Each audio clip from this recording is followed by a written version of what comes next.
جمال الوجود بذكر الإله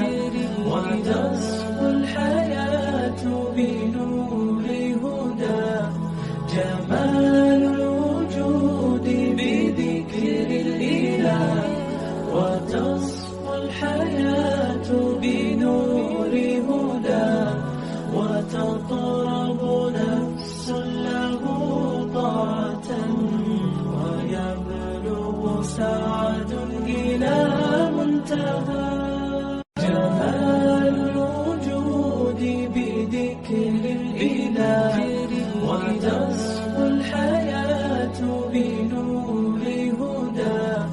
جمال الوجود بذكر الإله وتصفو الحياة بنور هدى. وتطرب نفس له طاعة ويبلغ سعد إلى منتهى.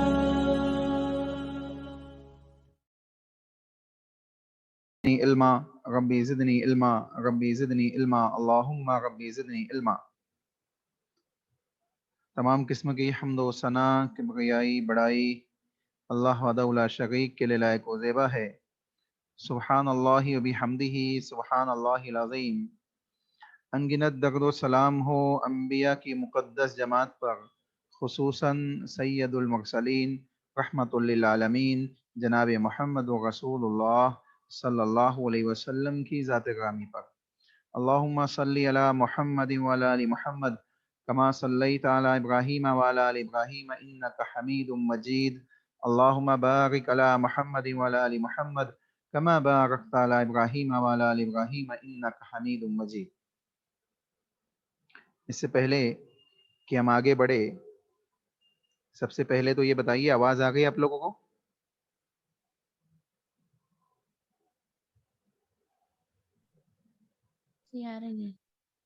جی جزاک اللہ خیر. اچھا دوسری بات یہ بتائیے کہ پچھلے ہفتے کیا پڑھے تھے آپ لوگوں نے؟ کسی کو یاد ہے کون سا واقعہ پڑھے تھے؟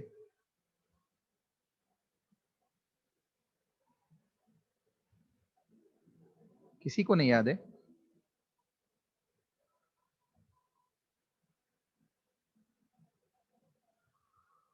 جی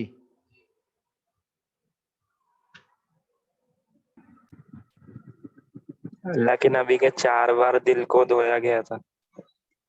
جی واقع شق کے صدر پڑھے تھے ہم نے، ہے نا.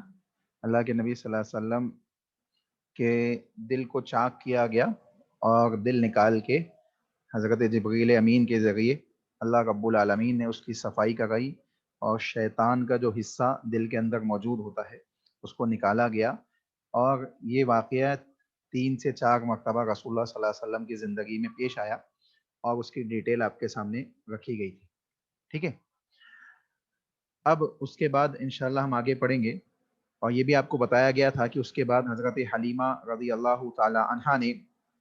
رسول اللہ صلی اللہ علیہ وسلم کو آپ کی والدہ کے پاس لا کے چھوڑ دیا، کیونکہ وہ بہت زیادہ خوفزدہ ہو گئی تھی اور ان کو خدشہ تھا کہ کہیں رسول اللہ صلی اللہ علیہ وسلم کے اوپر مزید کوئی دوسری مصیبت نہ آ جائے. اس وجہ سے انہوں نے کیا کیا، حضرت آمنہ کو انہوں نے رسول اللہ صلی اللہ علیہ وسلم کو لا کے واپس کر دیا اور امانت ان کے حوالے کر دی. اس کے بعد تقریباً اللہ کے نبی صلی اللہ علیہ وسلم 2 سے 2.5 سال اپنی والدہ محترمہ حضرت آمنہ کے محبت کے سائے میں زندگی گزارے انہوں نے. لیکن اس کے بعد جلد ہی حضرت آمنہ کا بھی انتقال ہو گیا اور وہ ڈیٹیل آپ کے سامنے پچھلے درس میں رکھی گئی تھی کہ وہ سفر پہ نکلی یثرب کی جانب اور لوٹتے ہوئے راستے میں ان کا انتقال ہو گیا، اس سفر میں عبد المطلب بھی آپ کے ساتھ تھے. ٹھیک ہے، اب انشاءاللہ ہم آگے چلیں گے. دیکھیے اللہ کے نبی صلی اللہ علیہ وسلم کی زندگی اگر بچپن سے ہم دیکھیں تو ایسا محسوس ہوتا ہے کہ ایک ننھے سے بچے کے ساتھ قدرت نے انہیں اتنے زیادہ غم دیے ہیں، غموں کے پہاڑ رسول اللہ صلی اللہ علیہ وسلم کے اوپر ٹوٹے. بچپن ہی میں پیدائش سے پہلے والد محترم کا انتقال ہو گیا، پیدا ہونے کے بعد چند سالوں کے بعد والدہ کا انتقال ہو گیا، پھر دادا کی کفالت میں آئے تو تو دادا بھی 8 سال 2 مہینے کے آس پاس کی ایج جب اللہ کے نبی صلی اللہ علیہ وسلم کی تھی تو آپ کے دادا کا بھی انتقال ہو گیا. یہ تمام چیزیں دیکھ کر یہ محسوس ہوتا ہے کہ اللہ رب العالمین نے رسول اللہ صلی اللہ علیہ وسلم کے لیے ایک منفرد تربیت یعنی طرز تربیت کو قائم کیا ہوا تھا. اس کا مطلب یہ ہے کہ رسول اللہ صلی اللہ علیہ وسلم کی تربیت کا اہتمام خود اللہ رب العالمین نے کیا اور اپنے ہی سائے رحمت میں رسول اللہ صلی اللہ علیہ وسلم کی تربیت کرنا چاہتا تھا اللہ رب العالمین. اسی لیے یہ تمام رشتے جو نزدیکی رشتے تھے ان کو اللہ رب العالمین نے جلد یعنی ان کے مقاصد جب حل ہو گئے تو ان کو اس دنیا سے کیا کیا؟ اٹھا لیا. آپ کے والدین کا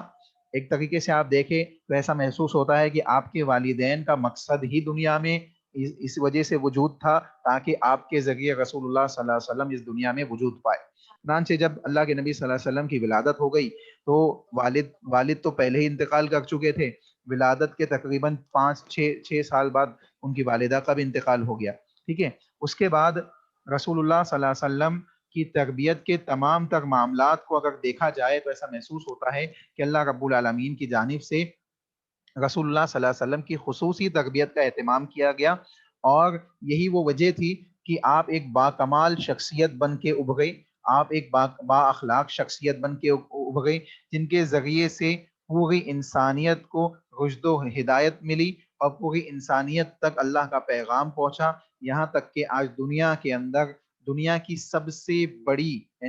سے بڑی دوسرے نمبر کی جو تعداد ہے وہ محمد رسول اللہ صلی اللہ علیہ وسلم کے ماننے والوں کی ہے. اللہ کے نبی محمد رسول اللہ صلی اللہ علیہ وسلم کے لائے ہوئے دین کے اوپر ایمان رکھنے والی ہے. تو اب یہ کس وجہ سے ہوا کہ آپ کی تربیت کے تمام تر معاملات اللہ رب العالمین ہی کی جانب تھے. اب آئیے آگے چلتے ہیں. حضرت آمنہ کا جب انتقال ہوا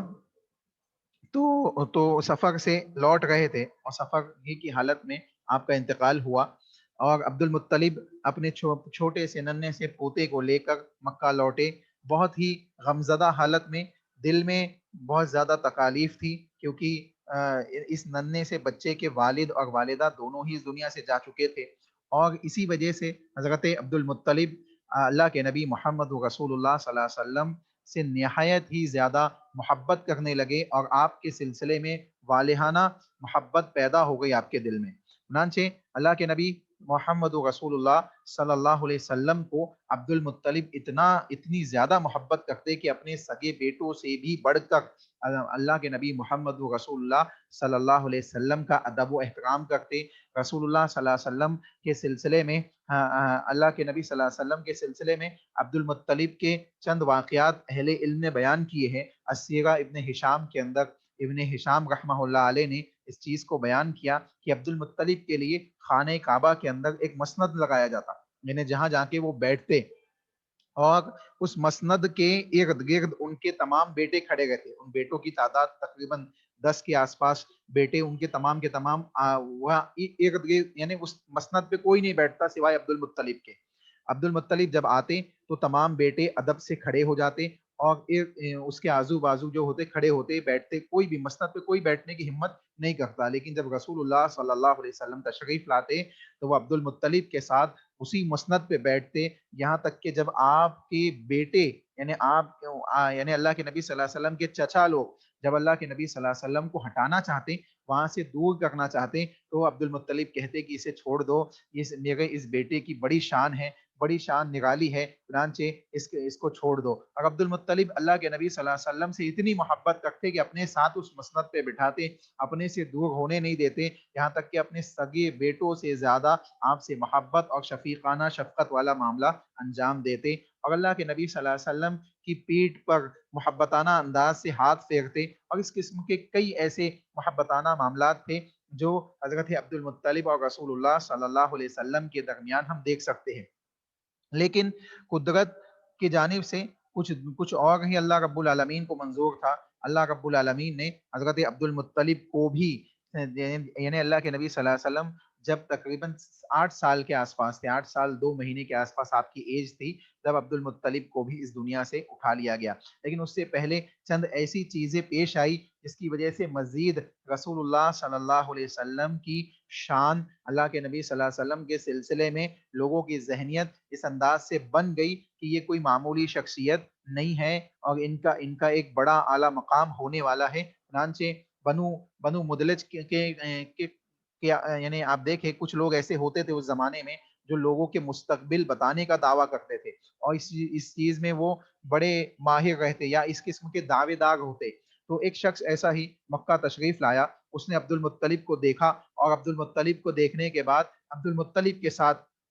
موجود ایک چھوٹا سا بچہ ہے جو محمد رسول اللہ صلی اللہ علیہ وسلم کی شکل میں موجود ہے، اس کو دیکھنے کے ساتھ ہی وہ کہنے لگا کہ یہ بچہ تو ایسا محسوس ہوتا ہے جیسے ابراہیم علیہ السلام کے قدم ہے، اسی انداز سے اس کے بھی قدم محسوس ہوتے ہیں، گویا اس کی تشبیہ حضرت ابراہیم علیہ السلام سے اس نے دی. اب دیکھیں یہ وہ لوگ تھے جو اس زمانے کے جاہل ترین لوگ تھے، جو شرک و بدعات میں ڈوبے ہوئے تھے. لیکن ان کا اس زمانے کا یعنی وہ علم جس کو انہوں نے اپنے ارد گرد موجود پایا تھا، اس تجربے اور علم کی بنیاد پہ اس نے یہ بات کہی کہ اللہ کے نبی صلی اللہ علیہ وسلم کے سلسلے میں اس زمانے میں جب آپ چھوٹے بچے ہی تھے، تقریباً 6-7 سال کی آپ کی ایج تھی، اس زمانے میں ہی آپ کے سلسلے میں اس نے بیان کر دیا کہ یہ بڑا مبارک بچہ ہے اور اس کے یعنی مقام ابراہیم پر جو قدم حضرت ابراہیم علیہ السلام کے موجود ہے کعبۃ اللہ کے پاس میں، اس کے سلسلے میں کہا کہ محمد صلی اللہ علیہ وسلم یعنی محمد کے قدم جو ہے ان کے مشابہ ہے. چنانچہ عبد المطلب نے جب یہ بات سنی اور یہ بات جب لوگوں نے سنی تو اس کے بعد یہ خیال کرنے لگے کہ یہ بچہ کوئی معمولی بچہ نہیں ہے. چنانچہ آپ دیکھیں اسی چیز کو رسول اللہ صلی اللہ علیہ وسلم نے بھی صحیح بخاری کی ایک حدیث کے اندر اللہ کے نبی نے اس انداز سے بیان کیا کہ اما ابراہیم فانظروا الی صاحبکم، اگر تم ابراہیم علیہ السلام کو دیکھنا چاہتے ہو تو مجھے دیکھ لو، میں ان سے سب سے زیادہ مشابہت رکھتا ہوں. یعنی اللہ کے نبی صلی اللہ علیہ وسلم نے رسول اللہ صلی اللہ علیہ وسلم نے صحابہ اکرام رضی اللہ عنہم اجمعین کے سامنے انبیاء علیہم السلام کا تذکرہ کیا، اور جب ابراہیم علیہ السلام کا تذکرہ آیا تو ابراہیم علیہ السلام کے تذکرے میں رسول اللہ صلی اللہ علیہ وسلم بیان فرمانے لگے اگر ابراہیم علیہ السلام کو تم دیکھنا چاہتے ہو تو مجھے دیکھ لو، یعنی اللہ کے نبی حضرت ابراہیم سے سب سے زیادہ مشابہت میں رکھتا ہوں. چنانچہ اللہ کے نبی کا یہ قول ٹھیک اسی کے موافقت میں تھا جو بچپن میں اس شخص نے اللہ کے نبی صلی اللہ علیہ وسلم کے سلسلے میں بیان کیا تھا. ان دونوں باتوں کو سمجھے. ایک چیز وہ ہے جو ایک جاہلانہ رسم و رواج کے تحت کہی جا رہی ہے، اگرچہ اس کے اوپر ایمان رکھنا، اس کی تصدیق کرنا اسلام اس کی اجازت نہیں دیتا، کیونکہ یہ ایک نجومی اور کاہنانہ معاملہ ہے، اسلام کے اندر قطعاً جائز نہیں ہے. اور دوسری چیز علم ہے، وہی ہے جو رسول اللہ صلی اللہ علیہ وسلم نے حدیث میں بیان کی ہے، کیونکہ اللہ کے نبی صلی اللہ علیہ وسلم جو چیز بیان کرتے ہیں وہ وہی ہوتی ہے. تو بعض دفعہ کاہن، نجومی یا اس قسم کے جو لوگ ہیں وہ ایسی باتیں کہہ دیتے ہیں مستقبل کے سلسلے میں جو واقعتاً سچ ہوتی ہے، واقعتاً وہ من و ان ویسی ہی ثابت ہوتی ہے، لیکن اس کا مطلب یہ نہیں ہوتا کہ وہ مستقبل کے جاننے والے ہیں، بلکہ اس کا مطلب یہ ہوتا ہے کہ ایک سچ میں جو 100 جھوٹ انہوں نے ملائے ہیں اس میں سے جو سچ ہے وہ ثابت ہو گیا ہے. چنانچہ اللہ کے نبی صلی اللہ علیہ وسلم کی احادیث کا جب ہم جائزہ لیتے ہیں اور ہم نے یہ بات پڑھی بھی ہے کہ یعنی عقیدے کے ٹاپک سے جب ہم سنڈے کی کلاس میں ایک بات پڑھ چکے ہیں کہ نجومی اور کاہن کی شرعی حیثیت کتاب و سنت کی روشنی میں کیا ہے. ان کی حیثیت یہی ہے کہ اسلام سے ان کا کوئی تعلق نہیں ہے. وہ خود بھی شرکیہ اعمال کو اللہ کے ساتھ دوسروں کو شریک کرنے والوں میں وہ خود بھی شامل ہے، اور ان کی تصدیقات کرنے والے لوگ بھی ایسی ہی چیزوں کے اندر ملوث ہوتے چلے جاتے ہیں. چنانچہ اللہ کے نبی صلی اللہ علیہ وسلم کا جو قول ہے وہ اوتھینٹک ہے، ہم اس کی بنا پہ یہ بات کہہ سکتے ہیں کہ حضرت ابراہیم علیہ السلام کے سب سے زیادہ مشابہت رکھنے والی شخصیت کوئی تھی تو وہ رسول اکرم صلی اللہ علیہ وسلم کی شخصیت تھی. ٹھیک ہے. اسی طریقے سے رسول اکرم صلی اللہ علیہ وسلم کے سلسلے میں ایک مرتبہ کا واقعہ یہ بھی بیان کیا گیا، المستدرک الحاکم کے اندر یہ واقعہ بیان کیا گیا. کہتے ہیں کہ ایک شخص تھا اس نے اپنے باپ سے اس چیز کو نقل کیا. کہتے ہیں کہ میں ایک مرتبہ زمانے جاہلیت میں حج کے لیے گیا. یہ عبد المطلب کی محبت دیکھیں، عبد المطلب کی محبت کو کا انداز بیان کر رہے ہیں۔ المستدرک الحاکم کے اندر حدیث موجود ہے، کہتے ہیں کہ ایک مرتبہ میں حج کے لیے گیا تو ایک شخص کو دیکھا جو کعبۃ اللہ کے پاس کھڑا ہے اور اس قسم کا جملہ پڑھ رہا ہے، اس قسم کے اشعار پڑھ رہا ہے کہ اے میرے رب، میرے سوار محمد کو واپس لے آ، محمد کو واپس لے آ، اے میرے رب مجھ پر احسان فرما اور اسے لوٹا دے۔ یعنی اللہ کے نبی محمد رسول اللہ صلی اللہ علیہ وسلم کے سلسلے میں ایک شخص کھڑا ہے کعبۃ اللہ کے پاس اور وہ اس طریقے سے دعا کر رہا ہے۔ میں نے پوچھا یہ کون ہے، کون شخص ہے؟ وہ شخص کہتا ہے جس کا نام کندیر بن سعید ہے، وہ کہتا ہے کہ میں نے پوچھا کہ یہ کون شخص ہے، لوگوں نے بتایا کہ یہ عبد المطلب بن ہاشم ہے، یہ عبد المطلب بن ہاشم ہے، انہوں نے اپنے پوتے محمد کو بھیجا ہے گمشدہ اونٹ کو تلاش کرنے کے لیے۔ یہ جب بھی اسے کسی کام کے لیے بھیجتے ہیں تو وہ ہمیشہ کامیاب لوٹتا ہے، یعنی محمد صلی اللہ علیہ وسلم کو جب بھی بھیجتے ہیں تو وہ ہمیشہ کیا ہوتے ہیں، کامیاب لوٹتے ہیں۔ لیکن آج اسے آنے میں دیر ہو گئی ہے، وہ ابھی تک لوٹا نہیں ہے، یہ بزرگ اسی وجہ سے پریشان ہے، یہ عبد المطلب اسی وجہ سے پریشان ہے اور کعبۃ اللہ کے پاس کھڑے ہو کے محمد رسول اللہ صلی اللہ علیہ وسلم کے لیے دعا کر رہے ہیں۔ چنانچہ اللہ کے نبی صلی اللہ علیہ وسلم کے لیے دعا کرتے ہیں، اسی پریشانی کی حالت میں ہے، اسی جانب دوسری جانب سے رسول اللہ صلی اللہ علیہ وسلم تشریف لے آتے ہیں اور کہتے ہیں کہ اللہ کی قسم اب میں تمہیں کسی کام کے لیے نہیں بھیجوں گا، نہ تم مجھ سے کبھی جدا ہونا۔ یہ عبد المطلب کی محبت ہے جو آپ کے دادا ہے، اتنی محبت محمد رسول اللہ صلی اللہ علیہ وسلم سے کرتے ہیں۔ لیکن اللہ رب العالمین کا فیصلہ اٹل ہے، کل نفس ذائقۃ الموت کے تحت ہر انسان کو موت آنی ہے۔ چنانچہ جناب عبد المطلب جو رسول اکرم صلی اللہ علیہ وسلم کے شفیق ترین دادا ہے، محبوب ترین دادا ہے،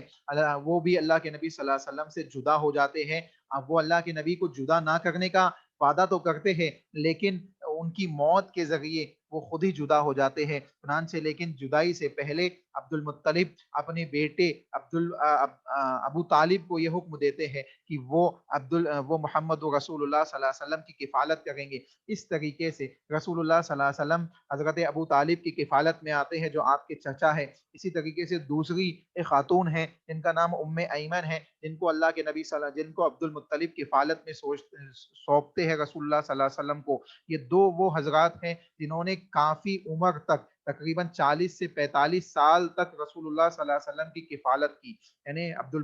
ابو طالب ہے اور دوسرے ام ایمن ہے، ام ایمن رضی اللہ عنہا ہے۔ یہ دونوں ہی حضرات ہیں، دونوں ہی اشخاص ہیں جنہوں نے رسول اللہ صلی اللہ علیہ وسلم کی بے پناہ خدمات کو انجام دیا ہے۔ اور ایک ابو طالب ہے جو ایمان کے بغیر اس دنیا سے گئے، اور ایک ام ایمن رضی اللہ عنہا ہے جو ایمان کے ساتھ اس دنیا سے رخصت ہوئی۔ چنانچہ دونوں کے مختلف معاملات ہیں، انشاءاللہ آگے ڈیٹیل سے جب بات آتے رہے گی تو آپ کے سامنے بات آتے چلی جائے گی انشاءاللہ۔ تو عبد المطلب رسول اللہ صلی اللہ علیہ وسلم سے جدا ہوتے ہیں، ان کا بھی انتقال ہو جاتا ہے، اور ابھی آپ کی عمر صرف 8 سال کی ہے، اور بعض لوگوں نے 8 سال 2 مہینے، رحیق المختوم آپ دیکھیں تو 8 سال 2 مہینے کی ایج بتائی گئی ہے۔ بہرحال 8 سال کے آس پاس آپ کی عمر ایج ہے، اور عبد المطلب بھی اس دنیا سے کیا ہوتے ہیں، رخصت ہوتے ہیں، دادا کا سایہ شفقت بھی آپ سے اڑ جاتا ہے۔ اور عبد المطلب کی وہ شخصیت ہے جو بنو ہاشم کے اندر بڑے شفیق ہے، اخلاق اور باوقار شخصیت ہے، اسی طریقے سے بڑے ہی سخی انسان ہیں، لوگوں میں یعنی تعاون کرنے والے، انفاق فی سبیل اللہ کرنے والے، حاجیوں کو شوربہ اور روٹی کھلانے والے، پانی پلانے والے، یہ تمام خیر کے کام کرنے والے جناب عبد المطلب ہے، جو اللہ کے نبی محمد رسول اللہ صلی اللہ علیہ وسلم کے کون ہیں، دادا ہے۔ آپ لوگوں کو آواز آ گئی ہے صحیح طریقے سے؟ چیک کیجئے پلیز، آواز آ گئی آپ لوگوں کو؟ ہاں شکاری آواز۔ جی جزاک اللہ، ٹھیک ہے۔ دیکھیے اس کے بعد اللہ کے نبی محمد رسول اللہ صلی اللہ علیہ وسلم اپنے شفیق چچا یعنی ابو طالب کی سرپرستی میں جاتے ہیں، اور ابو طالب کی مالی کیفیت کچھ خاص اچھی نہیں ہے، اور بہت ہی یعنی ابو طالب کا بھی معاملہ ایسا ہے کہ آپ کے گھر میں بمشکل لوگ کھانا کھا پاتے ہیں، لیکن رسول اللہ صلی اللہ علیہ وسلم کے خیر و برکات ہم پہلے بھی دیکھ چکے ہیں۔ حضرت حلیمہ رضی اللہ تعالی عنہا کے گھر جب آپ دودھ پلانے کے لیے لے جائے گئے تو ان کے ہاں بھی ان کے خیر و برکات کو ہم نے دیکھا ہے. رسول اللہ صلی اللہ علیہ وسلم کے سلسلے میں خصوصی اللہ رب العالمین کی جانب سے مدد کے واقعات ہم نے دیکھے ہیں اور سنے ہیں پچھلے دروس کے اندر. اسی طریقے سے حضرت ابو طالب اللہ کے نبی محمد رسول اللہ صلی اللہ علیہ وسلم کے سلسلے میں بڑے محتاط ہے اور بڑی عزت رسول اللہ صلی اللہ علیہ وسلم کی کرتے ہیں. یہاں تک کہ جب ابو طالب یعنی ابو طالب کی معیشت میں معاشی حالت میں جب اللہ کے نبی صلی اللہ علیہ وسلم دیکھتے ہیں اور یہ اس بات کو پیش کرتے ہیں کہ میں بھی آپ کی معاشی حالت میں آپ کا تعاون کرنا چاہتا ہوں, آپ کی مدد کرنا چاہتا ہوں, یعنی آپ کے بزنس میں آپ کا ساتھ دینا چاہتا ہوں, وہ اس انداز میں کہ میں مکہ والوں کی بکریوں کو چراؤں گا اور اس کے ذریعے سے جو مال حاصل ہوگا وہ آپ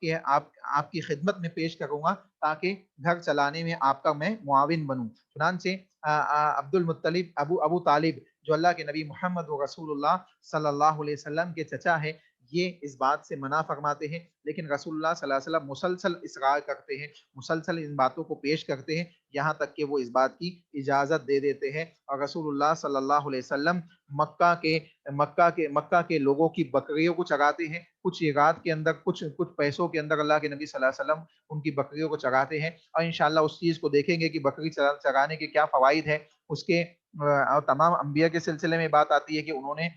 لوگوں کی بکریوں کو چرایا ہے, اس کے کیا فوائد ہیں انشاءاللہ وہ بھی ہم دیکھیں گے. لیکن پہلے یہ دیکھیں کہ اب کس انداز سے رسول اللہ صلی اللہ علیہ وسلم کی خیر و برکات حضرت ابو طالب کے گھر میں پیش آنے لگی. البدایہ والنہایہ کے اندر امام ابن کثیر رحمہ اللہ علیہ نے ایک واقعہ ذکر کیا ہے کہ ابو طالب کے گھر میں جب دسترخوان لگایا جاتا تو رسول اللہ صلی اللہ علیہ وسلم کی غیر موجودگی میں جب دسترخوان لگایا جاتا تو لوگ کھانا کھاتے اور ان کے کھانے کے باوجود ان کا پیٹ بھر نہیں پاتا, یعنی آسودہ نہیں ہو پاتے, کھانا کھانے کے باوجود آسودہ نہیں ہو پاتے. لیکن جب رسول اللہ صلی اللہ علیہ وسلم کی موجودگی میں دستک لگایا جاتا اور اللہ کے نبی صلی اللہ علیہ وسلم اس دستک پہ موجود ہوتے تو تھوڑے ہی کھانے میں تمام لوگ آسودہ ہو جاتے, یہاں تک کہ لبریز ہو کے کھا لیتے, اور کھانے کے اندر یعنی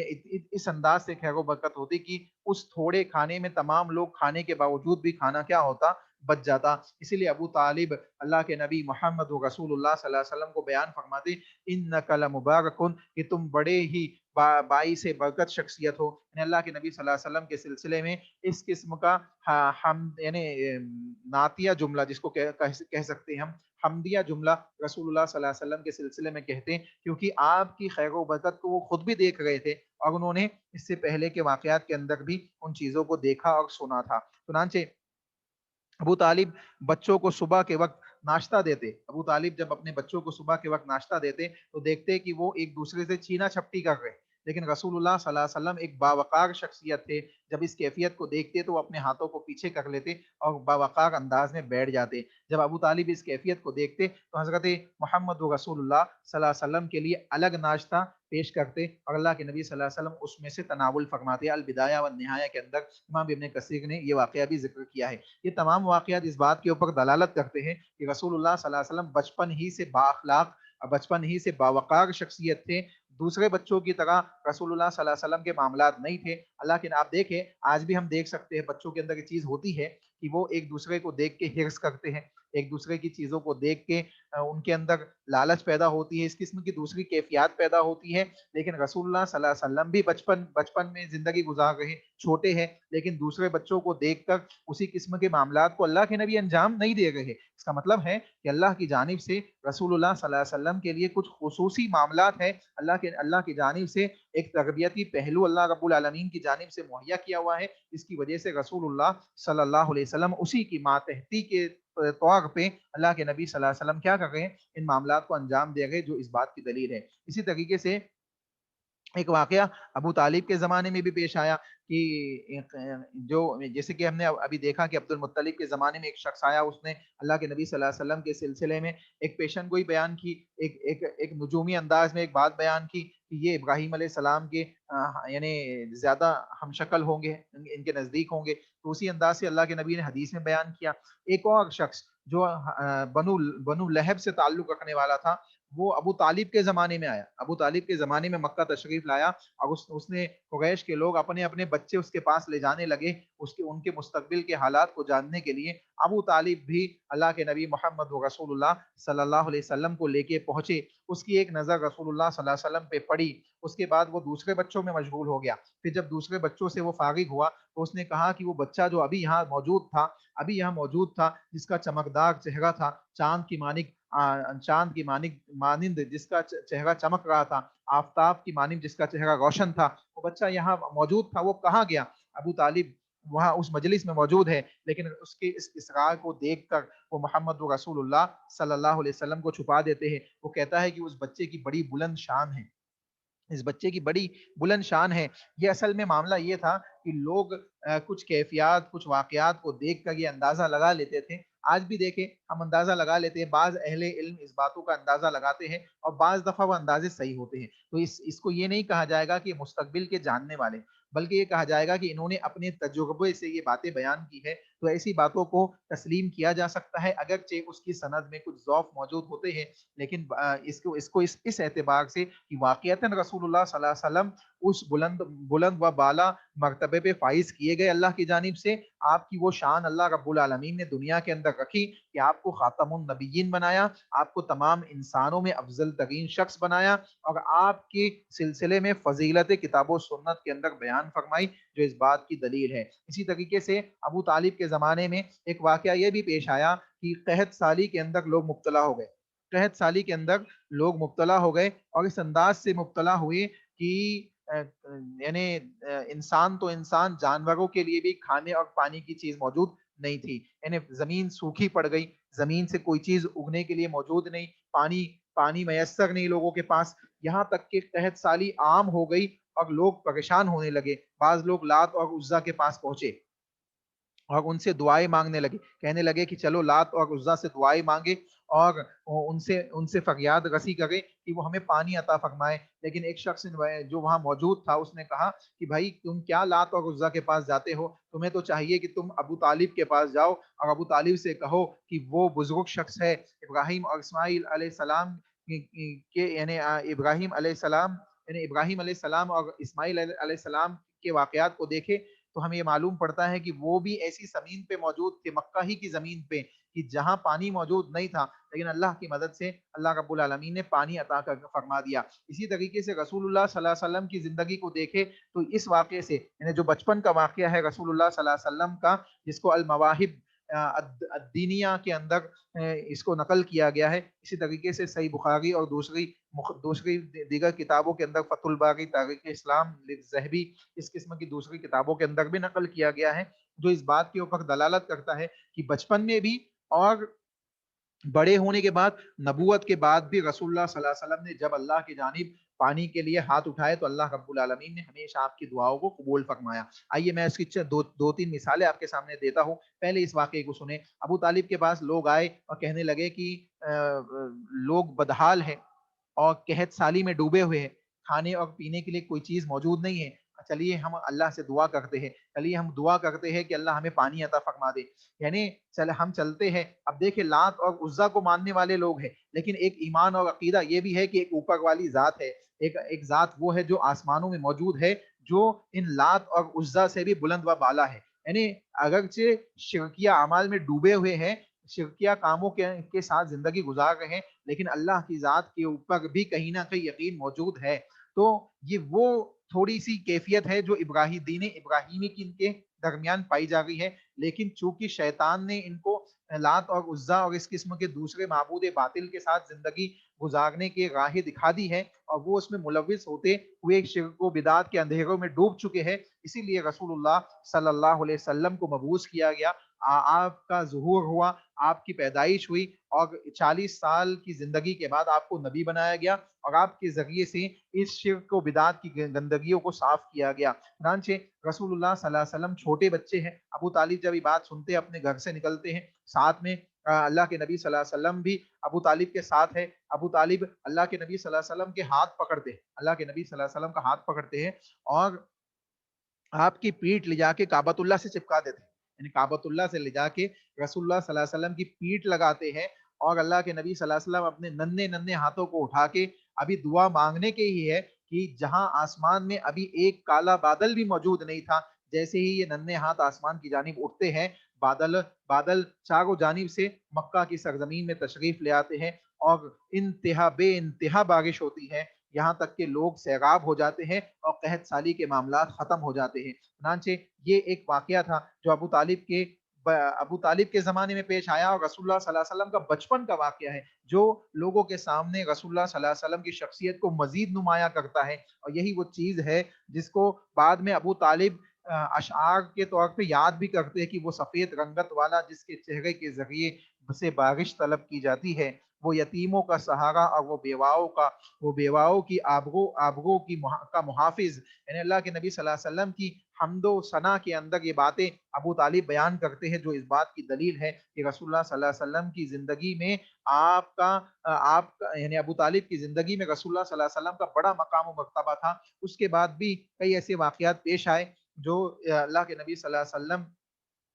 کے سچے ہونے اور اللہ رب العالمین کے معبود برحق ہونے کی دلیل کے طور پہ بھی ہم سمجھ سکتے ہیں، اور اللہ کے نبی صلی اللہ علیہ وسلم کی تعظیم اور تقدس کے طور پہ بھی ہم ان واقعات کو دیکھ سکتے ہیں، جیسے کہ اللہ کے نبی صلی اللہ علیہ وسلم خطبہ دے رہے ہیں، ایک شخص اللہ ممبر پہ کھڑے ہے، ایک شخص دوڑتا ہوا آتا ہے اور کہتا ہے یا محمد، اے محمد صلی اللہ علیہ وسلم، ہم ہلاک ہو گئے، چوپائے ہلاک ہو گئے، زمین بنجر ہو چکی ہے، پانی موجود نہیں ہے، اللہ کے نبی لوگ ہلاکت میں جا چکے ہیں۔ اللہ کے نبی صلی اللہ علیہ وسلم ممبر پہ کھڑے ہیں، وہ آ کے کہتا ہے کہ اللہ کے نبی معاملہ بگڑ چکا ہے، قحط سالی کے اندر لوگ ڈوب چکے ہیں۔ اللہ کے نبی صلی اللہ علیہ وسلم آسمان کی طرف دیکھتے ہیں، اپنے ہاتھوں کو بلند کرتے ہیں، ابھی بادل موجود نہیں ہے، جیسے ہی رسول اللہ صلی اللہ علیہ وسلم اپنے ہاتھوں کو بلند کرتے ہیں، کالے گھنے بادل مکہ کی سرزمین میں تشریف لے آتے ہیں اور بے انتہا بارش ہوتی ہے، یہاں تک کہ ایک ہفتے تک مسلسل بارش ہوتے رہتی ہے۔ پھر وہی شخص اگلے جمعے کو تشریف لاتا ہے، دوسرے جمعے میں تشریف لاتا ہے اور کہتا ہے یا محمد، اے محمد صلی اللہ علیہ وسلم، ہم ہلاک ہو گئے، بے انتہا بارش ہونے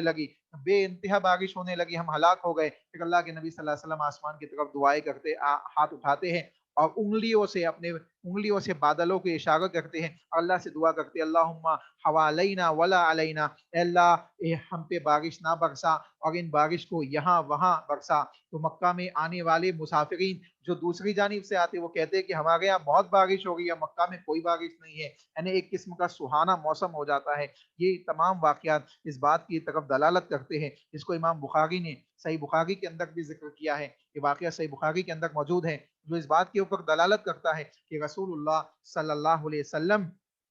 اپنے ہاتھوں کو اٹھا گئے کس سے دعا مانگنے کے لیے؟ اللہ رب العالمین سے دعا مانگنے کے لیے۔ اسی طریقے سے حضرت عمر بن خطاب رضی اللہ تعالیٰ عنہ کے زمانے میں جب قحط پڑتا ہے تو وہ عباس رضی اللہ تعالیٰ عنہ کے پاس جاتے ہیں اور کہتے ہیں کہ ہم اللہ کے نبی صلی اللہ علیہ وسلم سے ان کی زندگی میں ان سے دعا کرایا کرتے تھے، پانی کے لیے ان سے استسقاء کی دعا کراتے تھے، اب وہ ہمارے درمیان موجود نہیں ہیں، اے عباس آپ اللہ کے نبی صلی اللہ علیہ وسلم کے چچا ہے، آپ ہمارے درمیان متقی پرہیزگار شخصیت ہے، اے عباس آپ ہمارے لیے اللہ سے دعا کر دیجئے۔ اور کہتے ہیں حضرت عمر بن خطاب، اللہم انا کننا نتوسل الیک بنبینا فتسقینا، کہ ہم اللہ کے نبی صلی اللہ علیہ وسلم کی وساطت سے، وسیلے سے دعا مانگتے تھے، یعنی اللہ کے نبی کی زندگی میں آپ سے دعا مانگنے کے لیے کہتے تھے۔ دیکھیں زندگی کا وسیلہ جائز ہے، اگر آپ کسی انسان کو کہیں کہ آپ ہمارے لیے دعا کر دیجئے تو یہ جائز ہے، لیکن کوئی مر چکا ہے، آپ اس سے جا کے اس کی قبر پہ کہے کہ آپ ہماری دعا اللہ تک پہنچا دیجئے تو یہ جائز نہیں ہے، صحابہ سے ثابت نہیں ہے۔ اگر ثابت ہوتا تو حضرت عمر بن خطاب عباس رضی اللہ تعالیٰ عنہ کے پاس نہیں آتے، بلکہ وہ اللہ کے نبی صلی اللہ علیہ وسلم کی قبر پہ جاتے اور کہتے ہیں محمد صلی اللہ علیہ وسلم ہمیں بارش عطا کرا دیجیے اللہ رب العالمین سے۔ تو زندگی میں اللہ کے نبی کا وسیلہ لیا، اللہ کے نبی سے دعائیں منگوائی، اللہ کے نبی کو آ کے لوگوں نے کہا کہ ہمارے لیے دعا کیجیے، اللہ سے بارش کا سوال کیجیے، لیکن اللہ کے نبی کی وفات کے بعد کوئی صحابی اللہ کے نبی کی قبر پہ نہیں گیا اس نیت کے ساتھ کہ اللہ کے نبی سے ہم دعا مانگے یا اللہ کے نبی کو وسیلہ بنائے کہ اللہ سے ہمارے لیے دعا مانگ دے، بلکہ جو زندہ صحابی تھے حضرت عباس جو اللہ کے نبی کے چچا بھی تھے، متقی تھے، پرہیزگار تھے، نیک انسان تھے، ان کے پاس گئے اور کہا وَإِنَّا نَتَوَسَّلُ إِلَيْكَ بِأَمِّ نَبِيِّنَا فَاسْقِنَا، کہ عباس آپ اللہ کے نبی کے چچا ہیں، ہم چاہتے ہیں کہ آپ اللہ سے دعا کریں، آپ اللہ سے مانگیں، آپ اللہ سے بارش کو طلب کریں، آپ استسقاء کی نماز پڑھائیں۔ اور اللہ سے دعا کر گئی. چنانچہ حضرت عباس رضی اللہ تعالیٰ عنہ سے صحیح بخاری کی حدیث کے مطابق حضرت عمر رضی اللہ تعالیٰ عنہ کے زمانے میں دعا کرائی گئی, رسول اللہ کی قبر پہ نہیں گئے, رسول اللہ کی قبر پہ جا کے دعا نہیں کرائی. یہ تمام واقعات اس بات کے اوپر دلالت کرتے ہیں کہ رسول اللہ صلی اللہ علیہ وسلم کی ایک عظیم ترین شان تھی جس کو نمایاں طور پہ اللہ رب العالمین نے بچپن ہی سے واضح کیا, اور لوگوں کے سامنے رسول اللہ صلی اللہ علیہ وسلم کے نمایاں اوصاف واضح ہوتے چلے گئے, یہاں تک کہ جنہوں نے آپ کو بچپن سے دیکھا ان کے لیے جب 40 سال کی زندگی کے بعد آپ نے نبوت کا دعویٰ کیا, آپ نے اللہ کا پیغام ان کے سامنے پیش کیا, ایسے تمام لوگ جنہوں نے رسول اللہ صلی اللہ علیہ وسلم کے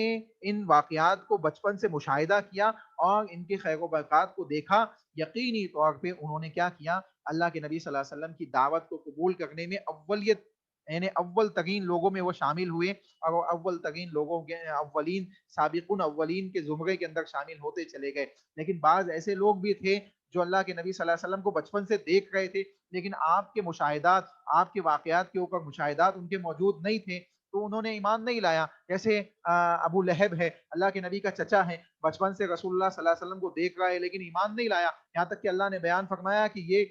کفر کے ساتھ اس دنیا سے گیا, اور اس کے سلسلے میں باضابطہ ایک آیت اللہ کا, ایک سورت اللہ رب العالمین نے سورہ لہب نازل فرمائی, جس میں اس کی اور اس کی بیوی کے سلسلے میں اللہ رب العالمین نے واضح طور پہ یہ بات بیان فرمائی, اور ان کی تردید کو بیان فرمایا, ان کے لیے عذاب جہنم کا ذکر کیا, جو اس بات کے اوپر دلالت کرتا ہے کہ بچپن سے رسول اللہ کو دیکھ رہے. خود ابو طالب اللہ کے نبی صلی اللہ علیہ وسلم کی بچپن سے کفالت کر رہے, تمام چیزوں کو دیکھ رہے, لیکن ایمان نہیں لا پائے کیونکہ اللہ کی جانب سے ہدایت کا راستہ ان کے لیے نہیں کھلا. لیکن اکثر و بیشتر ایسے لوگ ہیں جنہوں نے رسول اللہ صلی اللہ علیہ وسلم کے واقعات کا مشاہدہ کیا, اور جب رسول اللہ صلی اللہ علیہ وسلم نے دین اسلام یعنی اللہ کے نبی صلی اللہ علیہ وسلم نے شریعت اسلامیہ کو لوگوں کے سامنے پیش کیا, اللہ کے پیغام کو پیش کیا, تو لوگوں کے لیے اس کو ایکسیپٹ کرنا, اس کو قبول کرنا آسان ہو گیا, اور وہ قبول کرتے چلے گئے. چنانچہ یہ تمام چیزیں اس بات کے اوپر دلالت کرتی ہے کہ رسول اللہ صلی اللہ علیہ وسلم کی شخصیت واضح طور پہ بچپن ہی سے لوگوں کے سامنے نمایاں کی گئی. یہ چند چیزیں ہیں جو آج کے درس میں ہم نے سنی ہیں. انشاءاللہ بقیہ چیزیں, آگے کی چیزیں انشاءاللہ اگلے درس میں ہم سنیں گے. مزید چند چیزیں ہیں جو آپ کے سامنے رکھنی تھی, لیکن وقت ساتھ نہیں دے گا کہ مزید چیزیں آپ کے سامنے رکھی جائے, کیونکہ 2 ہی منٹ باقی ہے. اگر آپ میں سے کسی کا کوئی سوال ہو تو پوچھ لیجئے, انشاءاللہ اس کے بعد کلاس کو اختتام کیا جائے گا. جی, کسی کا کوئی سوال ہے؟ بات سمجھ میں آئی سب کو؟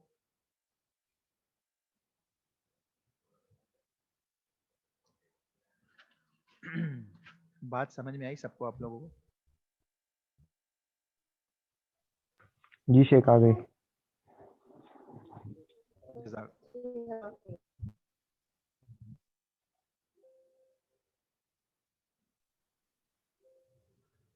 کوئی سوال ہو تو پوچھ لیجئے کسی کا.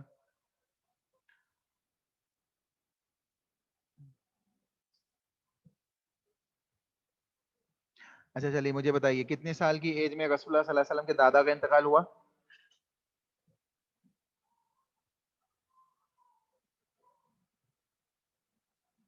اللہ کے نبی صلی اللہ علیہ وسلم جی 8 سال. جی 8 سال کے ایج میں. والدہ کا انتقال کتنے سال کے ایج میں ہوا؟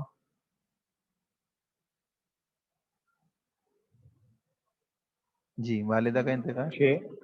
6 سال کی ایج میں. جی جی 8 سال 2 مہینے کا بھی ذکر ہے, ٹھیک ہے, دادا کے انتقال کے سلسلے میں. اچھا, اس کے علاوہ کن کے پاس بارش طلب کرنے کے لیے آئے لوگ بچپن میں جب اللہ کے نبی چھوٹے تھے؟ لوگ کن کے پاس گئے کہ آپ دعا کیجئے اللہ سے؟ جلدی بتائیے, ٹائم کم ہے. عبد المطلب کے پاس آئے کہ ابو طالب کے پاس آئے؟ چلیے آپشن دے دیا میں نے آپ کو.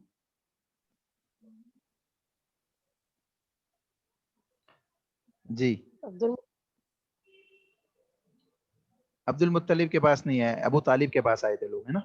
ابو طالب کے پاس آئے تھے, اور ابو طالب نے اللہ کے نبی صلی اللہ علیہ وسلم کو کعبۃ اللہ کی دیوار سے لگا کے دعا کرائی, اللہ رب العالمین نے بارش عطا کر دی. ٹھیک ہے, انشاءاللہ یہ ذہن میں رکھے، اللہ نے چاہا تو آسان ہوگا معاملہ. اللہ سے دعا ہے کہ اللہ ہمیں اسی طریقے سے علم سیکھنے اور سکھانے کی توفیق عطا فرمائے اور اس کے مطابق اپنی زندگیوں کی اصلاح کرنے کی توفیق عطا فرمائے اور یہ سیکھنا اور سکھانا ہمارے لیے آخرت میں کامیابی کا ذریعہ بنائے. دعا پڑھیے. سبحانک اللہم ربنا وبحمدک اشہد ان لا الہ الا انت استغفرک و اتوب الیک. السلام علیکم ورحمۃ